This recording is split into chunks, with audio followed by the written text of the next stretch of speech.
कीर्तयामास भूयः आश्वासयामास च भीतमेनं कि मोदी जी ने चाइनीज को स्पिरिचुअलिटी की तरफ और रिलीजन की तरफ जाने के लिए भी मजबूर कर। अब ये सारी कंपनी जैसे जैसे शिफ्ट हो रही हैं, अब ये लोग मरता ना क्या ना करे, वो मंदिर में जाएगा। फिर आपको चाहिए योगी आदित्यनाथ, ठीक है, जो मारे कम और दौड़ाए ज्यादा। इनको चाहिए महाराज जी, लखनऊ वाले, गोरखपुर वाले, इनको वो डोज चाहिए, मैं आपको बता रहा हूं। और वो फ्रांस वालों को भी वही डोज चाहिए। इस डोज के बिना इनको ना खुशी नहीं होती, खाना हजम नहीं होता, इनको प्यार से। नमस्कार दोस्तों, आप सबका स्वागत है मेरे YouTube चैनल VKS रिएक्शन में। अभी जो आप वीडियो देख रहे थे वो पाकिस्तान से रिलेटेड है। तो इस वीडियो का सबसे पहले मैं आपको टाइटल बता दे रहा हूँ कि क्या है। कुरान विवाद के बीच भागवत गीता से गूंजा चीन यूएस, फ्रांस में छाए योगी, दुनिया ने सनातन धर्म को किया नमन। तो चलिए इस वीडियो को पूरा देखते हैं और फिर इस पर बात करते हैं। तो चलिए वीडियो को शुरू करते हैं। साल पहले तक कहा जाता था कि जो सुपर पावर है एशिया में वो चाइना को बताया जाता था हमें कि जी चाइना बनने जा रहा है। अब वो नाम बदलकर इंडिया का हो गया है। लेकिन एज एन इंडिया, तो आज की डेट में अगर हम इंडिया और चाइना को कंपेयर करें तो इंडिया एक चढ़ता हुआ सूरज की तरह है जो राइज कर रहा है हर फील्ड के अंदर। चाइना ने बहुत तरक्की देखी है पिछले 15, 20, 30 सालों में, लेकिन आज की डेट में ये अपने पैरों पे भी खड़े नहीं हो पा रहे, क्योंकि कई कंट्रीज हैं जिन्होंने हिंदू मत से पुराना तो नहीं है। हिंदू मजहब तो हजारों साल पुराना मजहब, सिर्फ कदीम तरीन मज़ाहिब में से एक है। अब पाकिस्तान को भी समझ में आ रहा है कि क्या राइट है क्या रॉन्ग है। अब धीरे धीरे एक्सेप्ट कर रहे हैं, लेकिन देखो कब तक ये पूरा मानते हैं सही से। इस्लामोफोबिया का प्रभाव पूरे यूरोप में, जिसमें फ्रांस और स्वीडन सबसे आगे है, सबसे ज्यादा दिखता है। स्वीडन में जहां कुरान जलाने का मामला है, वहीं फ्रांस में एक मुस्लिम लड़के के मारे जाने के कारण पूरे फ्रांस को ही आग लगाने की बात की जा रही है। कहा जा रहा है कि फ्रांस के दंगे को अब योगी जैसा ही प्रशासक रोक सकता है। दूसरी तरफ चीन में अब भगवत गीता की गूंज उठ रही है। चीन में भगवत गीता की गूंज और फ्रांस में योगी की मांग। कहानी क्या है, सुनते हैं। हर चीज़ देने को तैयार हूँ, हमारा इंफ्रास्ट्रक्चर, हमारा लेबर, हर चीज़ आपके लिए खुली है। अब ये सारी कंपनी जैसे जैसे शिफ्ट हो रही हैं, अब ये लोग मरता ना क्या ना करे, वो मंदिर में जाएगा, फिराद करेगा। मैंने वहाँ पे देखा, मैं आपको वीडियोस दिखा नहीं सकता बिकॉज ऑफ सम रीजंस, लेकिन इनका हालत देखने वाली होती है जब मंदिर में जाते हैं। ऊंचे ऊंचे रोते हैं वहाँ पर कि हमें बचा लो, हमारे पास खाने को पैसे नहीं है, रहने को जगह नहीं है। और ये मोदी जी ने करके दिखाया। ठीक है, ऊपर वाले की भी मार पड़ी है। देखो, जब हम किसी को नीचे करने की कोशिश करते हैं कि सारी दुनिया बंद हो जाए लेकिन मैं राइज करूं, तो ऊपर वाला भी कहीं ना कहीं आपको दिखाता है कि मैं हूं, अभी तुम भगवान नहीं हो, भगवान मैं ही हूं। तो वो चीज़ अब ये महसूस कर। और जो मुझे दिल में संदेह था वो हो गया पूरा। फ्रांस में क्या हुआ मैं आपको बताता हूं। फ्रांस में ये हो गया है कि जिस बंदे ने गोली मारी थी ना, उस लड़के को, नाहेल को, जिस बंदे ने गोली मारी थी, जिस पुलिस वाले ने गोली मारी थी, तो एक तो नाहेल की फैमिली के लिए जो जितने भी ये इमिग्रेंट्स थे, इलीगल वगैरह, वो पैसा इकट्ठा कर रहे थे, और फ्रेंच लोग, बहुत सारे लोग पैसा दे रहे थे पुलिस वाले को। ठीक है, अब रिपोर्ट ये आई है कि पुलिस वाले को 1 मिलियन यूरो से ज्यादा मिल गया और नाहेल को कम मिले, क्योंकि नाहेल तो एक बहाना था। नाहेल जो लड़का जो मारा गया वो तो एक बहाना था। ये तो लुटेरे हैं, चोर हैं, उचक्के हैं। पता नहीं फ्रांस ने क्यों अपनी जमीन में ऐसे सपोले पाल रखे हैं यार। इनको चाहिए योगी आदित्यनाथ, ठीक है, जो मारे कम और दौड़ाए ज्यादा।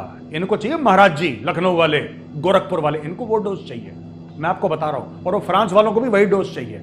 इस डोज के बिना इनको ना खुशी नहीं होती, खाना हजम नहीं होता, इनको प्यार से। साल पहले तक कहा जाता था कि जो सुपर पावर है एशिया में वो चाइना को बताया जाता था हमें कि जी चाइना बनने जा रहा है। अब वो नाम बदलकर इंडिया का हो गया है। लेकिन एज एन इंडियन नहीं, आप मुझे एक मतलब न्यूट्रल हो, क्या मुझे बताइए कि क्या वाकई में अब ऐसा है कि चाइना जो है उसके कोई चांस नहीं रह गया है सुपर पावर एशिया की तरफ से बनने में, या वाकई में अभी भी कोई चांस है? आरजू जी, एक कहावत है हमारे इंडिया में, मुझे पता नहीं पाकिस्तान में है कि नहीं, कि चढ़ते सूरज को सब सलाम करते हैं और डूबते को कोई पूछता भी नहीं है। तो आज की डेट में अगर हम इंडिया और चाइना को कंपेयर करें तो इंडिया एक चढ़ता हुआ सूरज की तरह है जो राइज कर रहा है हर फील्ड के अंदर। चाइना ने बहुत तरक्की देखी है पिछले 15, 20, 30 सालों में, लेकिन आज की डेट में ये अपने पैरों पे भी खड़े नहीं हो पा रहे, क्योंकि कई कंट्रीज हैं जिन्होंने लोन ले लिया, चूना लगा दिया, वापस नहीं कर रहे, तो ये बेचारे खड़े नहीं हो पा रहे इस वक्त, ये डग गए हुए हैं। और जो कंसल्टेंट्स इनको सलाह भी देते थे, उनकी फीस भी नहीं आ रही उस चक्कर में। तो क्या हो रहा है कि आप समझिए कि इनकी हालत इतनी ज्यादा खराब है कि ये पॉलिसीज बना रहे हैं। हिंदू मत से पुराना तो नहीं है, हिंदू मजहब तो हजारों साल पुराना मजहब, सिर्फ कदीम तरीन मज़ाहिब में से एक है। जो सिख मजहब है, सिख मजहब या जैन मत या बुद्ध मत, मतलब ये तो वो कहते हैं ना कि ये हिंदुस्तान से ही निकले हुए मजहब है, ये तो इसी धरती से जो कि हिंदुस्तान है यहीं से निकले। अब क्रिश्चियनिटी बाहर से आई है या इस्लाम बाहर से आया है, तो यहाँ पे एक नॉर्मल पाकिस्तान इंशाल्लाह बनेगा। और थोड़े और रास्ता नहीं है बट स्पिरिचुअलिटी में जाने के लिए। मंदिरों के अंदर भीड़ लगी हुई है, वहाँ पे 2-2 घंटे की तो वेटिंग होती है बाहर, क्योंकि यहाँ मंदिर ऐसा नहीं है जैसे इंडिया में होते हैं कि हम गए मंदिर में आसानी से एंट्री मिल गई। यहाँ टिकट लेनी पड़ती है मंदिर के अंदर जाने के लिए भी, और टिकट भी जो है कोई सस्ती नहीं है। इंडियन रुपीज़ में देखें तो 50-55 रुपीज़ की टिकट है एक बार मंदिर के अंदर जाने के लिए।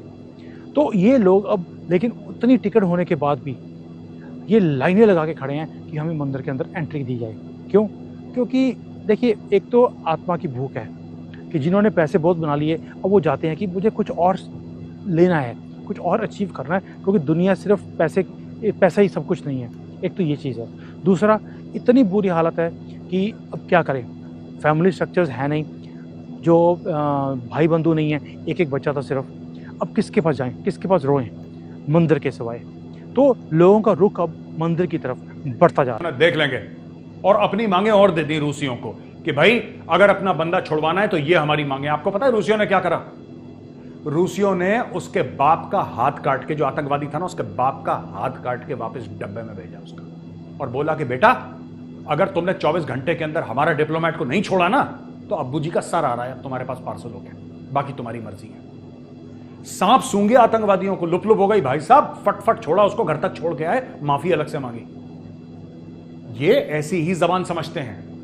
मैं आपको बता रहा हूं, मैं भारतीय गवर्नमेंट जो है, फॉरेन मिनिस्ट्री में आपसे यही बोल रहा हूं कि आप इन प्लीज, भगवान करे मैं हाथ जोड़ रहा हूं, इन सब चक्करों मत पड़िए कि इनको क्या कर दिया, इनको क्या कर दिया, और हमने अमेरिका को कंप्लेन कर दिया। कोई कंप्लेन करने की जरूरत नहीं है, ठोको इनको ठोको। मैं बता रहा हूं, सुअर की औलादे हैं, इनको मारो चप्पलों से, तब जाके इनको पता लगेगा। ठीक है? और मैं बताता हूं, खालिस्तानियों के घर, एक खालिस्तानी इस्लाम धर्म में न जाने कहां से यह बात फैलाई गई है, और खासकर जिहादी लोगों के दिमाग में यह कूट कूट कर भर दिया गया है कि जब तक पूरी दुनिया में एक भी काफिर यानी गैर मुस्लिम बचा हुआ है, तब तक इस्लाम धर्म चुप नहीं बैठेगा। लोगों को जो इस्लाम धर्म को मानते हैं, उनका प्रयास किया जाना चाहिए कि सभी काफिरों को या तो इस्लाम धर्म में परिवर्तित कर दें या उन्हें हटा दें। ऐसी बात कहाँ से आई? कुरान में कहीं नहीं लिखा गया है। सभी धर्म, चाहे सिख, ईसाई, हिंदू, सनातन, मुस्लिम, जो भी हों, सभी भाईचारे की बात करते हैं, मानवता की बात करते हैं। लेकिन इस्लाम धर्म के लोगों ने, मौलवियों ने, जो मदरसे छाप हैं, उन लोगों ने ऐसी भ्रामक बात फैलाई है। अब उसका असर इस्लामोफोबिया के रूप में पूरी दुनिया में देखने को मिल रहा है।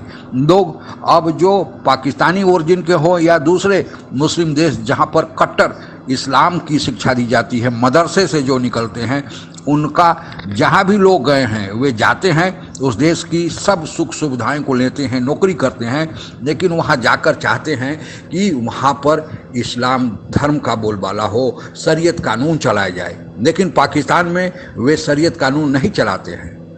कैसी विडंबना है, दोहरा चरित्र, दोगला चरित्र। अब फ्रांस ने पूरे जितने भी मुस्लिम दुनिया से लोग आए, उन सबको तहे दिल से स्वागत किया। वही हाल स्वीडन का है या अन्य मुस्लिम देशों का है।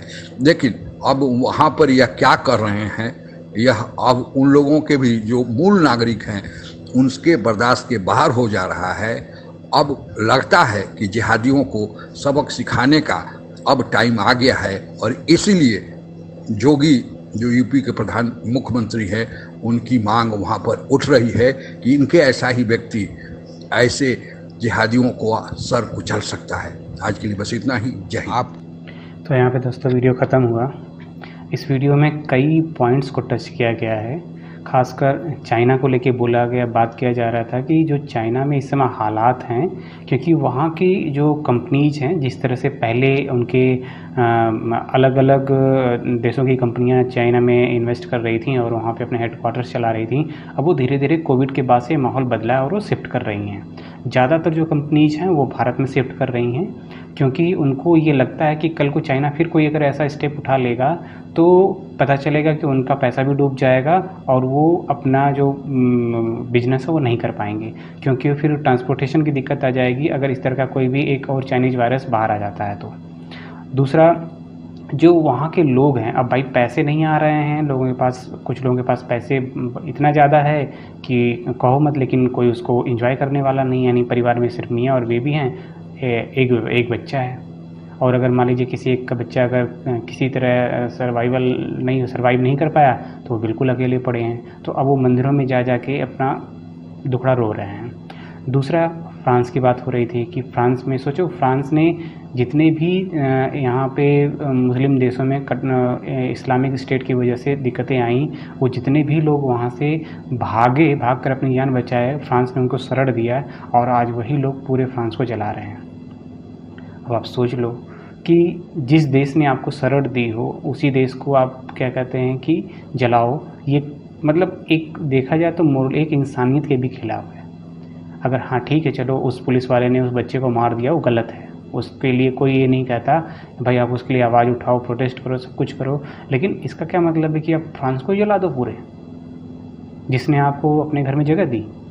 तो ये माइंडसेट है और ये रेडिकलाइज लोग हैं, इनको दूसरी कोई भाषा समझ में नहीं आती है, इनको वही भाषा समझ में आती है जो भाषा में ये समझना चाहते हैं। जो जिस तरह से ये एक्टिविटीज़ करते हैं सेम लाइक इनको उसी तरह से समझाओ, तुरंत समझ में आ जाए, 1 मिनट नहीं लगता है समझ में आ जाते हैं। और ख़ासकर इसका एग्जाम्पल के तौर पे आप कह सकते हैं कि इस समय यूपी की जो कानून व्यवस्था है और यहाँ के जो चीफ मिनिस्टर हैं योगी आदित्यनाथ, वो सेम भाषा में जवाब देते हैं। जो भी दंगा करते हुए या पत्थरबाजी करते हुए मिलता है, सीधे फ़ोटो उसकी चौराहों पे लगा दी जाती है और उनके घर पे बुलडोज़र चल जाता है, उसके बाद फिर कोई चूं तक नहीं करता। और यही तरीका है, ऐसे लोगों के साथ टॉलरेट बिल्कुल भी ना करो, इनको वही भाषा समझ में आती है और इनको उसी भाषा में जवाब दो। बाकी आपको ये वीडियो कैसे लगी आप कमेंट्स के माध्यम से ज़रूर बताइएगा। अगर आपको वीडियो अच्छी लगी तो वीडियो को लाइक कर दीजिएगा और अभी तक चैनल को सब्सक्राइब नहीं किए तो प्लीज़ चैनल को सब्सक्राइब कर दीजिएगा। फिर मिलते हैं किसी नेक्स्ट वीडियो में, तब तक के लिए जय हिंद।